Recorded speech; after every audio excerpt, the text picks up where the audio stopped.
To start off responsibility, let's talk about the perception that people have around the word responsibility. Now, for most people, your experience with the word is going to be in a pretty negative context. Think about the last time you heard someone use the word responsibility. It was probably something along the lines of, this person needs to take responsibility for their actions, or this person's not responsible, or who's responsible for this. It's always used in a negative context, at least for the majority of the time, which tends to shape people's perception of the word as a negative thing. When I hear the word responsibility, that means trouble, so I want to avoid it at all costs. When I hear that, who wants this extra responsibility, that's basically who wants some extra difficulty and trouble in their life, and I'm not a part of that. And I don't want anything to do with that. So if you're trying to be the leader of a team, the first thing that you need to do is to rebrand the word responsibility in your head.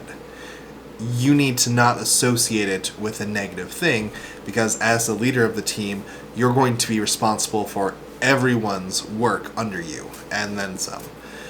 So you can't be passing it off, you can't be afraid of it, you can't be avoiding it like the plague.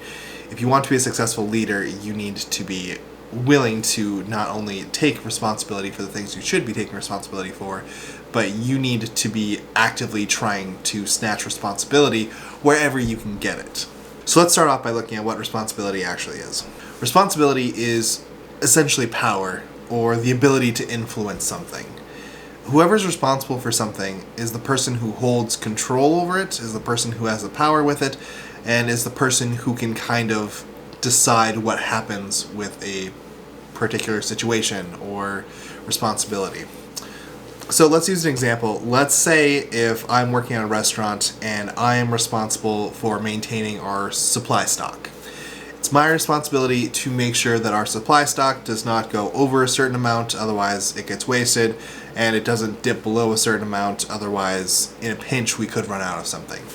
So responsibility of stocking and maintaining that stock is on me, which means that I'm the one who has the power to control it. I decide what we buy, I decide how frequently we buy it, I decide what should be used in certain situations. I can set my own standard on what's the maximum and what's the minimum. I coordinate with vendors and develop relationships with them. I do all these things because it's my responsibility. Some people view it as, he has all these extra tasks that he has to do, which, sucks to have that responsibility. Whereas I can view it as, this is my responsibility. I want this to be happy. I don't want it to be stressful. I want to actually enjoy what I do. So I'm going to take action to make sure that the things that I'm responsible for are perfect. That way, not only is it less stressful on me, but it creates a better situation for the rest of my team who has to use my stock of supplies. So that example, again, I'm responsible for the supply stock, and that responsibility means that I have all the power and authority and ability to control how I want to handle the supply stock. That's what responsibility means. It means that I have the control to handle it however I see fit. So if you're trying to lead a team, you need to understand that responsibility for that team means that you have the power to influence or change anything that you want. If you feel like you have someone on the team who is not a good fit, you have the ability to remove them. If you feel like they just need time, you have the ability to train them. If you feel like they're a rock star, you have the ability to constantly praise them, tell them how great they are, and make sure that they are happy and make sure that they're happy doing the work that they're doing so that they'll stay with you. If you want to successfully use that influence and use that control and use your power, since you're responsible for that team, you need to accept the responsibility. That means accepting I have control, no one else does.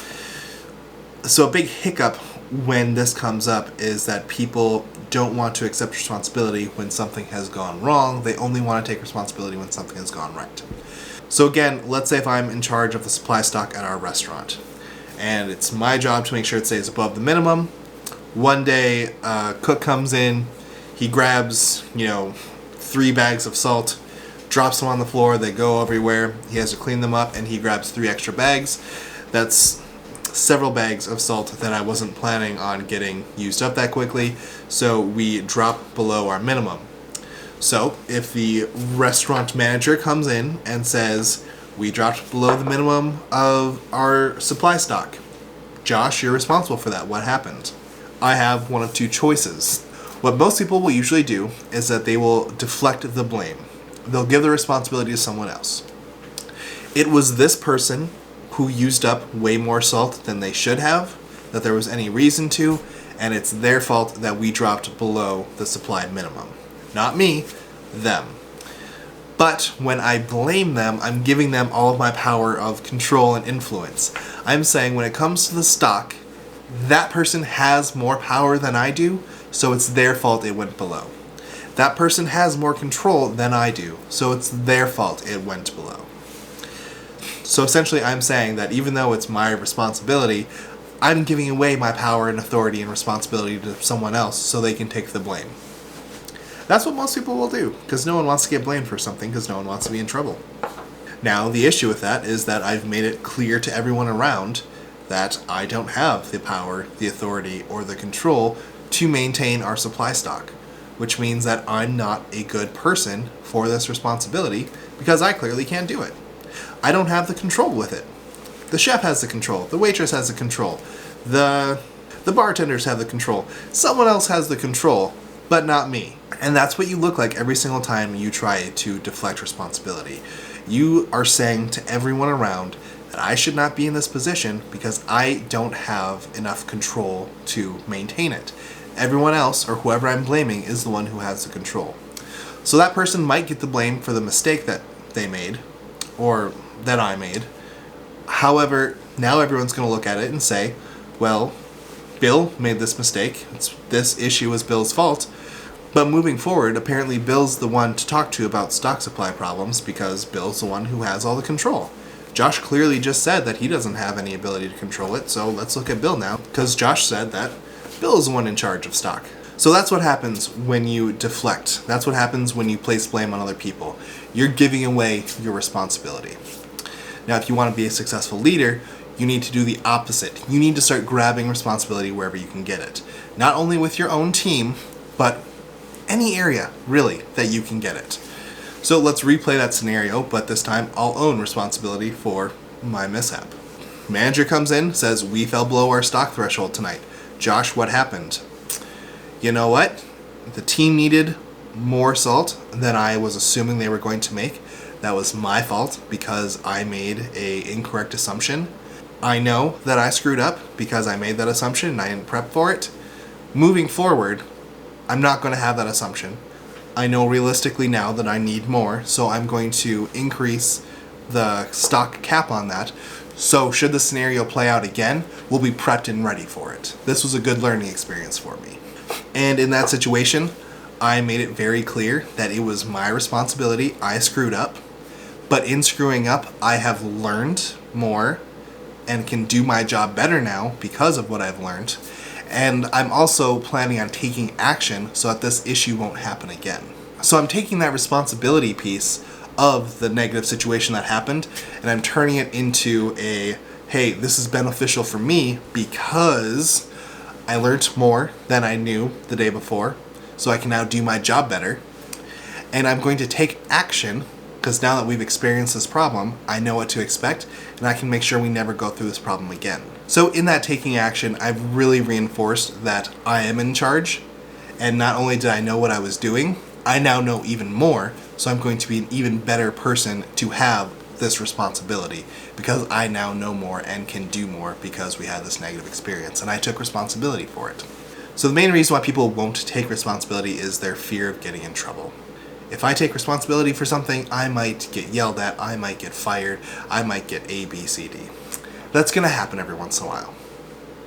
It is. It doesn't matter how good you are, you're going to have a mistake every once in a while, and you might get in trouble for it. But in all honesty, a majority of that trouble is going to be remembered for all of 20 minutes. The restaurant manager might say, hey Josh, I appreciate you taking responsibility for it, but that really put us in a really tight position tonight. I don't want it to happen again. It sounds like you've got it under control. Just make sure it doesn't happen again. Restaurant manager's not thrilled with what happened, and that's to be expected. That's normal. However, he knows I took responsibility for it. She knows that I can better do my job in the future because I had this experience tonight.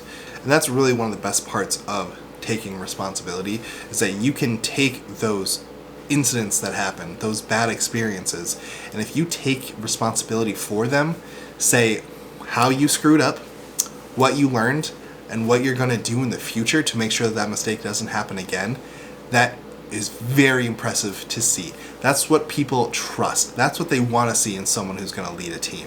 They want to see someone who's going to take responsibility for things when they go wrong, and not only take responsibility for them, but learn through them and do better because of them. So by taking that responsibility, I've shown my supervisor as well as the rest of my team that I am a good leader and I'm a good person to have responsible for our store stock.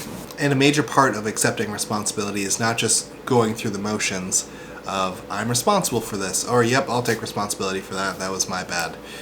You need to follow up with why you made the mistake, what you learned, and what you're going to physically do in the future to make sure that doesn't happen again. If you can deliver on those 3 statements after taking responsibility for something, I promise you the outcome is going to be significantly better than it would have been if you did not connect those 3 points to you taking responsibility. It's my responsibility because I failed to do this, I learned about this, moving forward I'm going to do this. And I don't want to mislead people. Responsibility can be scary sometimes. It means that you take the fault for all mistakes. So if you're leading a team and Jerry decides that the night before he's going to go out drinking, he's going to come into work 2 hours late, super hungover, he's not going to finish his project that had a deadline at 3 p.m., it's going to take him a whole nother day to get it done, and your supervisor wants to know, hey, this project is supposed to be done at 3 p.m. Why isn't it done? This is your team. You don't reflect and say, well, Jerry did something stupid and it's his fault and I'm going to punish him for it. You reflect and say, do you know what? This was my fault. A member of my team wasn't able to get what they needed to get done in time, and that's on me because I was not following up with them. I wasn't holding them accountable. I should have had a sooner deadline. I should have maybe extended the deadline to make sure that we had some cushion room in case any hiccups happened. This person has had this type of issue before, and I haven't addressed it sufficiently with them before in the past. I keep letting these things slide, or I didn't know they were going to make this mistake. That's a judgment error on my part. There are 1,000 things that you could claim responsibility for. There are 1,000 different ways that you could say, I could have fixed this if I would have only done this. Obviously, you're not going to catch up on all those million things, and the point of this is not to predict everything that's going to happen in the future so you can do all 1,000 things to make sure that doesn't happen. The point is to acknowledge that it was your responsibility and claim that it was your responsibility because you did not do this. I learned from this experience that maybe I do need to double and triple check with people to make sure that they can get things done by the deadline time. Maybe I should connect with my team more often to feel like if they... Maybe I should connect with my team more often to see if they feel that everyone on the team is capable of performing and contributing their fair share. Maybe I should check in with people more often to see if I can really trust them to get this stuff done, or if they need a little bit more supervision, or if they're even a good spot on this team. And then followed up by, to address this problem, I'm going to meet with Jerry after he finishes tomorrow to see what happened. I'm going to tell Jerry that he can't have performance issues like this anymore at work because it was stupid. I'm going to ask Jerry, what am I doing wrong that's leading to you not being successful? Am I not providing you enough support? Am I not providing you enough time flexibility? Are my deadlines too soon? Do you have a good, solid understanding of what I'm asking you to do? Or am I being too vague? Or am I throwing too many new things at you without asking you if you feel comfortable handling them? And that's it. It's my responsibility because I didn't do this, I learned this, and I'm going to do this to correct it for the future. That's what responsibility is. That's what taking responsibility looks like. That exact formula. So if you really want to start nailing down your ability to accept responsibility for things, start practicing accepting responsibility for every negative thing that happens on your plate, as well as what happens with your team. So if you really want to start practicing taking ownership and responsibility of things that are going on in your team, start by practicing this. Use your words. Don't just think in your head. Use your words to tell yourself, I'm responsible for this thing because of this reason. Through this experience, I've learned a lot, including this. Moving forward, to make sure that this mistake does not happen again, I'm going to start doing this. This is my action step. Those 3 things. Start talking to yourself. I'm saying start talking to yourself because it can be a difficult thing to start talking about in front of other people if you're not comfortable with it yet. So start with yourself just so you can kind of build that comfortability when it comes to taking responsibility. And develop your responses for why is it your fault, what did you learn, what are you going to do moving on. I would say really about 5 times a day, you should start owning responsibility for issues that happened. So this is your task for the next week. Start telling yourself, I'm responsible for this 5 times a day. Say it out loud to yourself. If you want to start getting comfortable in your leadership position, you need to start getting comfortable with responsibility. This is how you start.